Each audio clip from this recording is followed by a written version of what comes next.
Les harkis, les années se suivent et se ressemblent. Le 25 septembre, c'est leur jour de commémoration, mais ils attendent toujours que l'État reconnaisse la faute de la France à leur égard. Des photos rares, témoignages d'une histoire contemporaine et pourtant méconnue.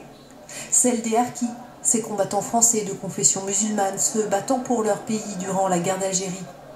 À l'occasion de la journée de commémoration des victimes, une exposition était dévoilée en préfecture. Elle parcourra bientôt le département. Il y a des photos qui sont inédites. La première fois qu'on les voit, et bien sûr on les a regardées avec beaucoup d'émotion, avec certaines personnes des larmes, et voilà, donc c'est pour ça elle a une importance pour nous capitale. Capitale pour transmettre l'histoire de ces hommes tiraillés et laissés pour compte, dont le parcours est à peine évoqué dans les livres d'histoire. Un peu plus tôt dans la matinée, une cérémonie avait lieu, un 25 septembre, alors que les associations se battent pour obtenir une date symbolique.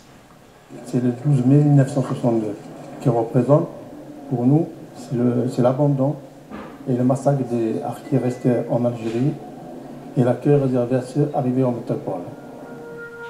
Une communauté qui s'est associée à l'hommage rendu ce matin au touriste français Hervé Gourdel, décapité par des djihadistes en Kabylie.